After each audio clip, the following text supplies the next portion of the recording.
Hello everyone, পাথরকুচি 2.0 YouTube চ্যানেলে আপনাদের সকলকে স্বাগতম জানাচ্ছি। প্রিভিয়াস ক্লাসে আমরা সিডিপির 10টি কোশ্চেন করেছি। আজকের ক্লাসে আরও 10টি কোশ্চেন উইথ অপশন অ্যানালাইসিস আমরা দেখব। চলুন 11 নম্বর কোশ্চেন থেকে আমরা শুরু করছি। 11 নম্বর যে প্রশ্নটা আছে সেখানে কি বলা হয়েছে বয়ঃসন্ধিকালে বৌদ্ধিক বা বুদ্ধিবৃত্তিক যে বৃদ্ধি ও বিকাশের হার খুবই বেগবান এবং সর্বোচ্চ মাত্রায় হয়। কোন সময়ের কথা বলা হচ্ছে? বয়ঃসন্ধিক্ষণের কথা বলা হয়েছে। এর পরবর্তী স্তরে কেমন হবে সেটা এখানে জিজ্ঞেস করা হয়েছে।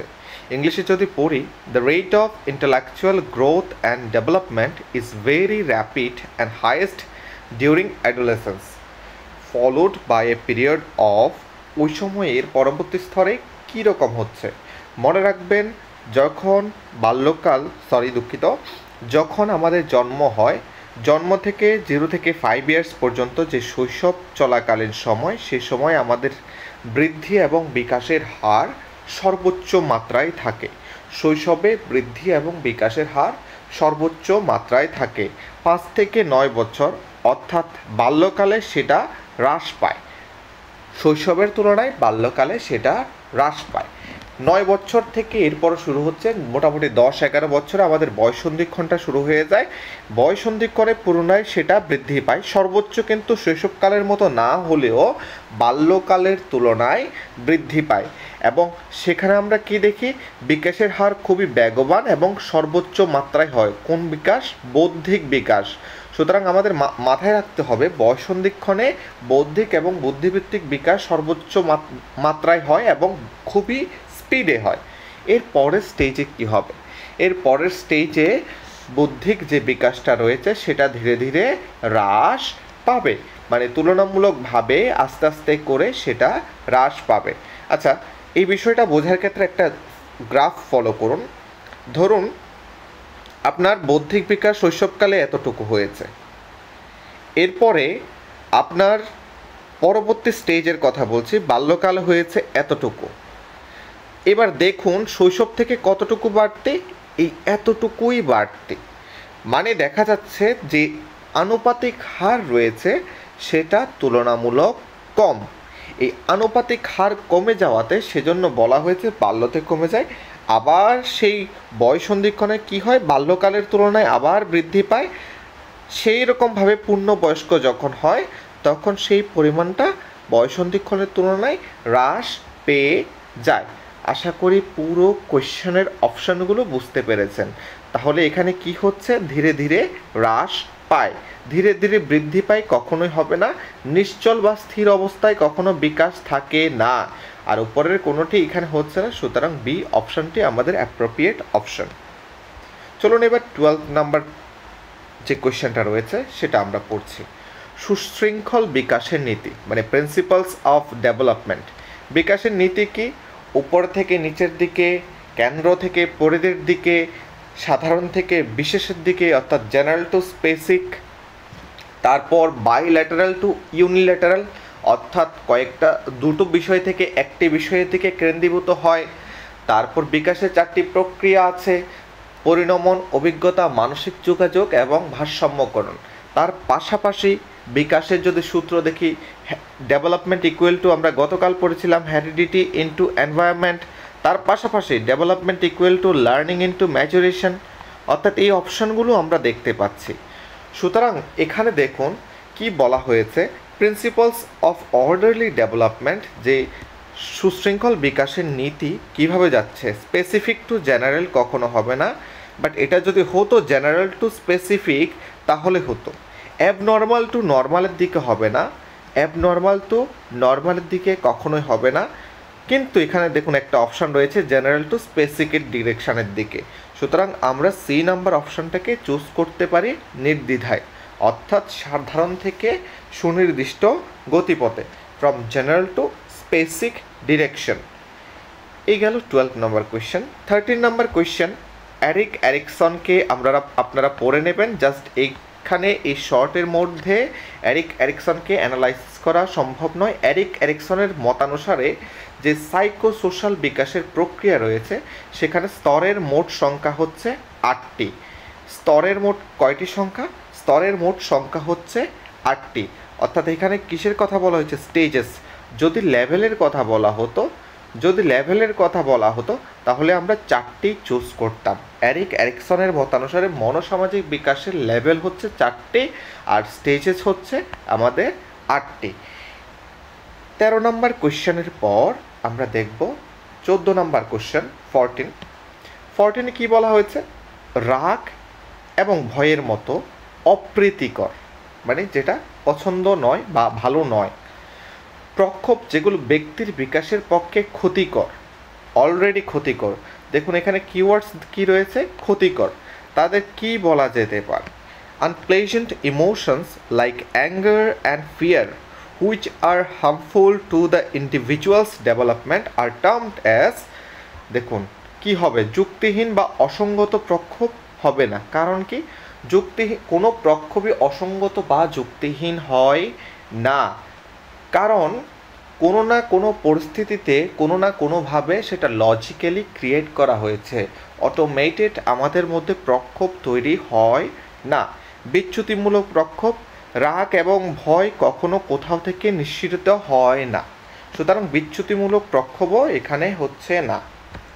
কিন্তু এখানে যদি হিংসা হতো তাহলে হয়তোবা আপনি রাখতে পারতেন বিচ্যুতিমূলক প্রক্ষোভে।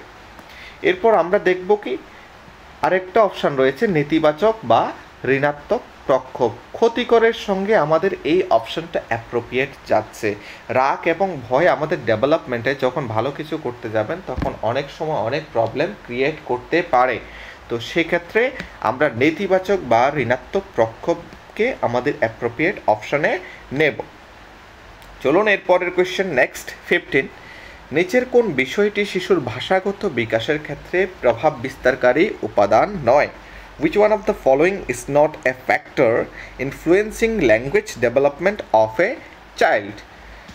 প্রথমত অপশন যেটা রয়েছে পরিপক্কতার মাত্রা বা ডিগ্রি অফ ম্যাচুরিটি। কোন বিকাশের কথা বলা হয়েছে? ভাষাগত বিকাশ। একটা মানুষের ভাষাগত বিকাশের ক্ষেত্রে ম্যাচুরিটির একটা অবদান রয়েছে। হোয়াট ইজ ম্যাচুরিটি বা পরিপক্কতা বা পরিণমন? ম্যাচুরিটি হচ্ছে কোনো একটা কাজ করার জন্য সেই নির্দিষ্ট স্কিলগুলো আয়ত্ত করতে পারা, আয়ত্ত করে ওই লেভেলটাতে পরিণত হওয়া। একদম সহজ ভাষায় বলছি, ধরুন আপনি সাঁতার কাটবেন, আপনার সাঁতার কাটা প্রয়োজন। সাঁতার কাটতে হলে আপনার কি কি স্কিলের প্রয়োজন? ভাসতে জানতে হবে, আপনার পেশিশক্তি সবল হতে হবে, সাঁতারের টেকনিক জানতে হবে। এই সাঁতার যখন আপনি শিখে নিয়েছেন প্রপারলি, যে কোনো পরিস্থিতিতে সেটাকে অ্যাপ্লাই করতে পেরেছেন, তাহলে সেখানে আপনার পরিণমন বা পরিপক্কতা সম্পন্ন হয়েছে বলে ধরা যাবে। সুতরাং আপনি যখন ভাষার ব্যবহার বা অ্যাপ্লাইড ল্যাঙ্গুয়েজে যাবেন তখন আপনার ম্যাচুরিটির প্রয়োজন হবে। আপনি ভাষাকে ব্যবহার করতে পারছেন, তার মানে ম্যাচুরিটি একটা প্রভাব রয়েছে। বুদ্ধির স্তরের উপরও ভাষার একটা প্রভাব রয়েছে। অনেক জায়গাতে বলা হয় বুদ্ধির কারণে যাদের বুদ্ধি, অ্যাকচুয়ালি এই ব্যাপারটা এইরকম যে যারা বুদ্ধিমান তারা পরিশ্রমী হয়, আর পরিশ্রমী যারা তারা কমিউনিকেশন করতে ভালোবাসে, আর কমিউনিকেশন করলে ভাষাগত বিকাশের পার্সপেক্টিভ বেশি হয়। সুতরাং আমাদের রয়েছে কি পার্সোনালিটি একটা এক্সট্রা পার্সপেক্টিভ। আপনাদের এটাও বলে রাখি, পার্সোনালিটি অ্যান্ড অ্যাডজাস্টমেন্টের যে টপিকটা রয়েছে সেখান থেকে প্রত্যেকবার একটা দুটো করে কোশ্চেন আসছে। সুতরাং পার্সোনালিটির যে চ্যাপ্টারটা রয়েছে সেটা আপনারা ভালো করে পড়বেন। সুতরাং এখানে আমাদের অপশন হবে টাইপ অফ পার্সোনালিটি, যেখানে কোনো আমার পার্সোনালিটি হয়তোবা আমি ইন্ট্রোভার্ট হতে পারি, হয়তোবা আমি আমার শরীরের ভেতরে যদি ইয়েলো ভাইল, ব্ল্যাক ভাইল বিভিন্ন কিছু উপস্থিতি বা ব্লাডের উপস্থিতি যদি বেশি হয়, আমার পার্সোনালিটি আরেক রকম হতে পারে। পার্সোনালিটির ব্যাপারটা অন্যরকম। সুতরাং এখানে আমরা যদি দেখি ভাষাগত বিকাশের ক্ষেত্রে পার্সোনালিটি একমাত্র জিনিস যেটা আমাদের মধ্যে প্রভাব বিস্তার করে না। এরপর আমরা চলে যাচ্ছি 16 নাম্বার নেক্সট কোয়েশ্চেন। শিশু নৈতিক বিকাশের বিভিন্ন স্তরের অনুসন্ধানে মনোবিদ পিয়াজে কোন পদ্ধতি ব্যবহার করেছেন? সেখানে আমরা যদি দেখি কাউন্সিলিং পদ্ধতি ব্যবহার করেছেন। তবে বিষয়টা হচ্ছে টিআরবিটি এটার মধ্যে স্টার মার্ক প্রোভাইড করেছে। সুতরাং এই প্রশ্নটা নিয়ে আমরা আলোচনা আপাতত করছি না। মনে রাখবেন কিন্তু পিয়াজে প্রথম নৈতিক বিকাশের ধারণা দিয়েছিল এবং নৈতিক বিকাশের যে 4টা স্টেজ, অ্যানোমি, হেটারোনমি, অথরিটি, হেটারোনমি, রেসিপ্রোসিটি, অটোনমি, এই 4টা স্টেজেস ডিভাইড করেছিল এবং তার পাশাপাশি এই পিয়াজের তথ্যের উপর ভিত্তি করে লরেন্স কোহলবার্গ তার নৈতিক বিকাশের তথ্যটি দিয়েছেন। 17 নম্বর কোয়েশ্চেন যেটা বলেছে, motivation in school learning involves, কি ইনভলভ করছে? বিদ্যালয়ের শিক্ষণে প্যাশন ক্রিয়া মানে মোটিভেশন কি ইনভলভ করছে? শিক্ষার্থীদের মধ্যে কাম্য বাঞ্ছিত আচরণধারা জাগানোর বিষয় পরিচালনা করা। কাম্য এবং বাঞ্ছিত পজিটিভ দুটো ওয়ার্ড, আর মোটিভেশন এসব জিনিসগুলোই পজিটিভ ওয়ার্ডের সঙ্গে ডিল করে। মনে রাখবেন ভাষা শিক্ষার ক্ষেত্রেও মোটিভেশন খুবই গুরুত্বপূর্ণ একটা উপাদান। মোটিভেশন ছাড়া আমাদের ল্যাঙ্গুয়েজ লার্নিংও পসিবল নয়। সুতরাং directing desirable behaviour among the students, অর্থাৎ তাদের মধ্যে কাম্য বাঞ্ছিত আচরণধারা পরিচালনা করা বা জাগানোর ক্ষেত্রে ভূমিকা পালন করা প্রেরণা ক্রিয়ার একটা গুরুত্বপূর্ণ বিষয়। পরীক্ষায় আরও ভালো স্কোর করার বিষয় পরিচালনা করা, এটা একটি ছোট্ট পার্সপেক্টিভ, মানে অত ব্রড নয়, এটার মধ্যে মোটিভেশন রিলেটেড। বাট পজিটিভলি আমরা যদি দেখি অপশানগুলোর মধ্যে সবচেয়ে পাওয়ারফুল অপশান হচ্ছে এইটা। নিয়মিতভাবে সকল ক্লাসে উপস্থিত থাকার বিষয় নিয়ন্ত্রণ করা, এটার মধ্যেও মোটিভেশন রয়েছে, কিন্তু সবচেয়ে পাওয়ারফুল অপশান হচ্ছে এইটা। আর সিডিপিতে পজিটিভ আনসারের জন্য পাওয়ারফুল পজিটিভ আনসারই আমরা চুজ করব। এই নাম্বার হবে আমাদের অ্যাপ্রোপ্রিয়েট আনসার। 17 পরে আমরা চলে যাচ্ছি 18 নাম্বার। 18 নাম্বার যে বইটা রয়েছে, পার্সোনালিটি অ্যাজ সাইকোলজিক্যাল ইন্টারপ্রিটেশন, এটার মধ্যে অ্যানালাইসিসের প্রয়োজন নেই, এটা দিয়েছেন G.W. আলপোর্ট। G.W. আলপোর্ট, সাইকোলজি ইন্টারপ্রিটেশন কিসের? পার্সোনালিটির। এই বইটা লিখেছেন কে? G.W. আলপোর্ট। 19 নম্বর যে প্রশ্নটা রয়েছে, 19 নম্বর প্রশ্নের মধ্যে বলা হয়েছে কৃতাপরাধীরা হলো বা ডেলিকুয়েন্টস আর কারা? বহুবিধ প্রতিবন্ধকতা সম্পন্ন শিশু? না, অনেক ধরনের প্রতিবন্ধকতা থাকতে পারে, চোখ, কান, নাক, জিহ্বা, ত্বক বা বিভিন্ন নার্ভাস সিস্টেমের প্রতিবন্ধকতা থাকতে পারে, তারা কৃতাপরাধী নয়। বিভিন্ন প্রকারের মানসিক প্রতিবন্ধকতা সম্পন্ন, অর্থাৎ যাদের আইকিউ লেভেল কম, যারা বোকা নির্বোধ টাইপের হয়, তারাও এখানে হবে না। প্রাক্ষবিকভাবে ব্যতিক্রম শিশু, যারা উচ্ছৃঙ্খল মনোভাব নিয়ে চলে, যারা অসামাজিক হয়ে যায়, আনসোশ্যাল হয়ে যায় বা অ্যান্টি সোশ্যাল হয়ে যায়, সোসাইটির যে কাজগুলো কাম্য নয় সেগুলো করতে পছন্দ করে, সেরকম শিশু হচ্ছে প্রাক্ষবিকভাবে ব্যতিক্রমী শিশু। সুতরাং দ্য ডেলিকুয়েন্ট চাইল্ডস আর দ্য ইমোশনালি এক্সেপশনাল চিলড্রেন।